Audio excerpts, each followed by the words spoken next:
पर हमें समझना है अपने आप को। आचार्यों की बात को पंडित दौलत राम जी छहडाला में, छहडाला जिसने नहीं पढ़ा समझ लो कुछ नहीं पढ़ा। छहडाला के अंदर जो सार, समय सार कुंद-कुंदाचार्य के जो ग्रंथ हैं उनको इन्होंने, दौलत राम जी ने घोंट घोंट कर पी गए और उसके बाद जो सार निकाला वो समय सार का सार छहडाला में आया। पंडित दौलत राम जी दूसरी ढाल की छठवीं दोहे में कहने का प्रयास कर रहे हैं। वो कह रहे हैं, शुभ अशुभ बंद के फल मजार, रति अरति करें निज पद विसार, आत्म हितु हेतु विराग ज्ञान, ते लखें आपको कष्ट दान। पंडित जी कह रहे हैं शुभ अशुभ बंद के फल मजार, शुभ और अशुभ जो है उसके बंद के कारण क्या है? रति और अरति, राग और देश। और वो राग देश को जो कर रहा है, निज पद विसार, निज पद मतलब तुम्हारा केवल एक ही पद है आत्मा, उसको छोड़कर, उसको भूलकर जो राग द्वेष कर रहा है वो ही शुभ और अशुभ के फल को पाने का प्रयास कर रहा है, उसका बंद कर रहा है। आत्म हितो हेतु विराग ज्ञान, आत्म का हित को चाहते हो तो विराग मतलब राग द्वेष का हट, राग द्वेष से रहित होने का ज्ञान प्राप्त करो। अगर नहीं करते हो ते लखें आपको कष्ट दान, उनको ही संसार में कष्ट प्राप्त होता है जो राग द्वेष को नहीं छोड़ पाते। अब विचार करना, अच्छा मकान बने, अच्छी गाड़ी हो, अच्छी बाड़ी हो, अच्छी लाड़ी हो, अच्छा लगता है? हैं? ये क्या है? अच्छी गाड़ी, अच्छी बाड़ी, अच्छी लाड़ी, ये सब पुण्य का प्रभाव है। हाँ? और गाड़ी चलते चलते बंद हो जाए तो पाप का प्रभाव शुरू। तो आप विचार करके रखना, जो तुम अच्छा चाह रहे हो और अच्छा कर रहे हो ये सब तुम्हारे पुण्य से ही मिला है। और ये पुण्य बढ़ा कैसे? आचार्यों ने पुण्य बढ़ाने के 4 साधन बताए। पैसा कमाने के 1000 साधन हो सकते हैं, पैसा को जोड़ने के सैकड़ों साधन हो सकते हैं, उनको सुरक्षित रखने के लिए तुम्हारे पास बहुत सारे लॉकर हो सकते हैं, लेकिन फिर भी वो साथ जाने वाला नहीं है, ये भी हमको मालूम है। पुण्य बढ़ाने के आचार्यों ने 4 साधन बताए। भगवती आराधना जैसे ग्रंथों में, मूलाचार जैसे ग्रंथों में आचार्य कहते हैं कि नित्य प्रतिदिन जो भगवान का अभिषेक पूजन करता है, भगवान का दर्शन करता है, भगवान के चरणों में जाकर समर्पित होता है, उसका पुण्य बढ़ता जाता है। पहले नंबर पे भगवान का दर्शन, अभिषेक, पूजन का सौभाग्य। और ये तो दक्षिण वाले लोग, कर्नाटक के लोग बड़े सौभाग्यशाली हैं कि यहाँ पुरुषों को ही नहीं, यहाँ महिलाओं को भी अभिषेक करने का सौभाग्य मिलता है। उत्तर भारत में चले जाओ तो तुम्हें नहीं मिलने वाला है। और उत्तर भारत वाले आकर दक्षिण में करके चले जाते हैं, बाहुबली का अभिषेक वानी करेंगे। पर तुम्हारे पास ये सौभाग्य है तो आप विचार करके रखना, जहां जैसी पद्धति है वहां विवेक पूर्वक कार्य करना चाहिए। पहला पुण्य का साधन है भगवान का दर्शन, पूजन, अभिषेक। दूसरा साधन आचार्यों ने बताया, साधु कभी कभी आते हैं तुम्हारे नगर में। अगर साधु दिगंबर मुद्रा दिख जाए, आप विचार करके रखना, महाभारत में नारायण श्री कृष्ण ने अर्जुन को बोल दिया था, अर्जुन आज तुम्हारी विजय जरूर होगी। उन्होंने कहा इतने कॉन्फिडेंस से कैसे कह रहे हो? उन्होंने कहा देखो सामने से दिगंबर मुनिराज जा रहे हैं, इनका दर्शन कर लो, तुम्हारी विजय निश्चित होगी, आज तुम्हारी हार हो नहीं सकती। इतना बड़ा प्रभाव केवल इस दर्शन मुद्रा देखने का है। ख्याल करो, राष्ट्रपति के आने से, प्रधानमंत्री के आने से विधायक एमएलए सब लाइन में लग जाते हैं, और विधायक और एमएलए आ जाए तो पुलिस वाले सब लाइन से लग जाते हैं, और पुलिस वाले आ जाएं तो चोर चक्के सब लाइन से बिल में घुस जाते हैं। और आप विचार करके रखना, पुलिस वालों के आने से चोर उचक्के लाइन में घुस जाते हैं, बिल में घुस जाते हैं, और ऊपर ऊपर जैसे बढ़ते हैं वैसे वैसे नीचे वाले सब अपने अपने रास्ते नाप लेते हैं। तो ख्याल करना, संत आ जाएं तो तुम्हारे कर्म सब लाइन से लग जाएं तो कोई आश्चर्य की बात नहीं है। कर्मों का पीछा अपने आप छूटने लगता है जब तुम्हारे अंदर संतत्व की भावनाएं आती हैं। ख्याल करो, पहला पुण्य कमाने का साधन बचाया कि हमें हमेशा जिनेंद्र के दर्शन करके ही कार्य करना चाहिए। अपने शहर में हो, कहीं बाहर भी जा रहे हो तो यही भावना भाना। मैना सुंदरी ने इतना ही तो कहा था श्रीपाद से, जा रहे हो विदेश व्यापार के लिए, लेकिन मेरा पहला संकल्प तुम याद रखना, पहला एक बात याद रखना, वहां पर जिनेंद्र के दर्शन हो तो पहले दर्शन करना, साधु हो तो उनके दर्शन करना, उसके बाद अपने व्यापार को शुरू करना। दूसरे नंबर पर नगर में साधु आए तो आपने आहार देना। हजारों लोगों को भोजन कराना एक तरफ, लाखों लोगों को भोजन कराना एक तरफ, और एक दिगंबर साधु के कर पात्र में एक रास रख देना एक तरफ पुण्य देता हो तो कोई आश्चर्य की बात नहीं है। क्योंकि जिन नमोकार मंत्र में नमो अरिहंताणम वो आहार लेते नहीं हैं, नमो सिद्धाणम उनके पास शरीर ही नहीं है, केवल 3 परमेष्टि हैं जिनको तुम रोज नमोकार मंत्र में बोलते हो, और उनके करपात्र में तुम आहार दे सकते हो। तो अगर कभी आचार परमेष्टि, उपाध्याय परमेष्टि, साधु परमेष्टि के कर पात्रों में आहार देने का मौका मिले, समझ लेना आज तुम्हारे न्यारे बारे हो गए। तुमने आज भगवान को आहार करा दिया है। जिनको जरूरत नहीं थी पर शरीर चलाने के लिए, साधना करने के लिए, संयम साधने के लिए, इस धर्म को आगे बढ़ाने के लिए वो आहार के लिए निकलते हैं। तो विचार करना। दूसरा पुण्य का साधन है साधु को आहार देना। आहार ना दे पाओ, आहार देखना। आहार ना देख पाओ, आहार का समय टालना। क्योंकि तुम्हारे दिगंबर साधु 9 से 10 के बीच में आहार करते हैं, और इस समय तक तुमने अगर कोई चीज नहीं खाई, तुमने तो शाम को भी खाया होगा। सुबह से अगर हमने 10 बजे तक के लिए हमने भोजन नहीं किया तो मरेंगे नहीं, लेकिन तुम्हें उस वक्त इतना पुण्य लगेगा कि साधुओं के आहार कराने का पुण्य मिल जाएगा। सब ना छोड़ पाओ तो कम से कम अनाज की चीज नहीं खाएंगे, कुछ नहीं होगा। मन में संकल्प करके देखो, आप नियम लेकर तो देखो कि हम 10 बजे तक अनाज का नहीं सेवन करेंगे क्योंकि मेरे दिगंबर साधुओं का आहार हो जाए, उसके बाद हम भोजन करेंगे। ख्याल करो, पहले का जमाना था, आज की बात नहीं कर रहा हूं। पति को भोजन नहीं कराए तो पत्नी भोजन नहीं करती थी। आप विचार करके देखना, पहले पति को अगर लेट हो जाए तो पत्नी उपवास कर लेती थी, पहले पति को कराना है।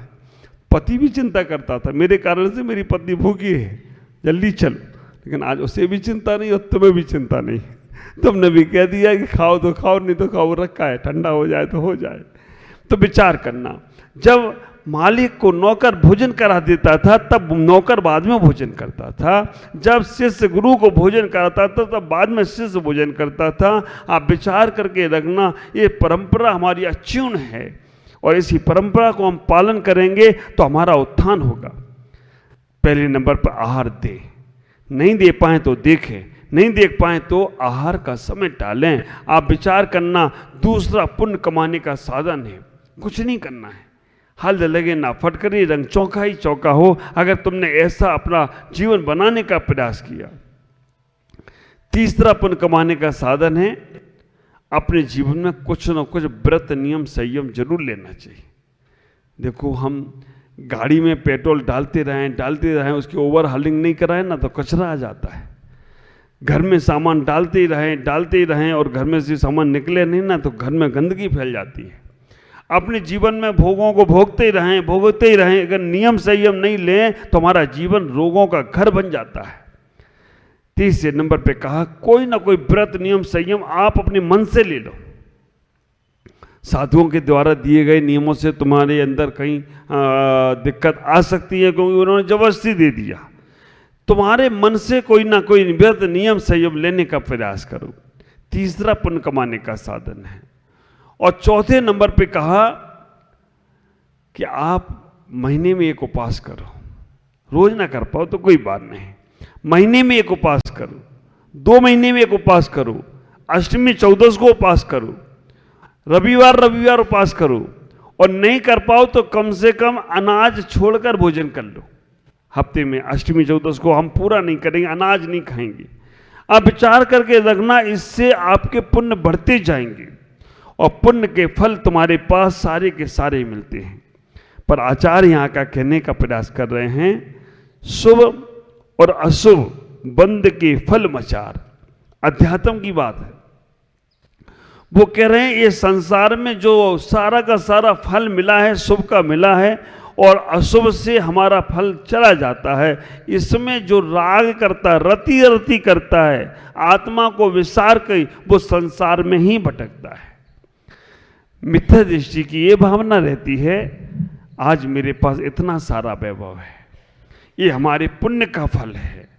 आप विचार करके रखना, मिथ्या दृष्टि इस राग में अपने आप को लगा देता है और सम्यक दृष्टि इस राग से विराग की ओर चला जाता है। वो ही कहता है ये मेरे पुण्य का फल है, लेकिन वो अहंकार नहीं करता। वो कभी कभी जैसे कभी पाप का फल मिल जाए, हमें दुख मिले, कष्ट मिले, तो वो कभी हताश नहीं होता, नर्वस नहीं होता। वो उसको मालूम है कि पुण्य के फल से शुभ होने वाला है और पाप के फल से अशुभ होने वाला है, पर इसमें हमें लगना नहीं है, इसमें हमें जुड़ना नहीं है। समय सार की बात को पंडित दौलत राम जी ने कह दिया, अगर हम इन्हें पुण्य और पाप में लगे रहे, शुभ और अशुभ में लगे रहे, तो हमें आत्मा का कभी ख्याल आने वाला नहीं। पुण्य है उसे भी छोड़ना है और पाप है उसे भी छोड़ना है। पुण्य फला अरहंता, पुण्य के फल से अरहंत अवस्था की प्राप्ति होगी, निश्चित है। लेकिन पुण्य का फल अरहंत अवस्था को प्राप्त कराने के लिए इसलिए हुआ कि पुण्य तुम्हारा खत्म करना है। समुत्सन लगा के पुण्य खत्म करेंगे, कहीं तुम्हारा वैभव दिखा के खत्म करेंगे, तुम्हारे लिए अष्टप्रतिहार चलेंगे, ये सब तुम्हारे पुण्य को कम करने के लिए है। क्योंकि मोक्ष में न पुण्य जाता है और न पाप जाता है। पर अभी आपको हम नहीं कह सकते पुण्य खत्म कर दो, नहीं तो कल से मंदिर आना बंद कर दोगे।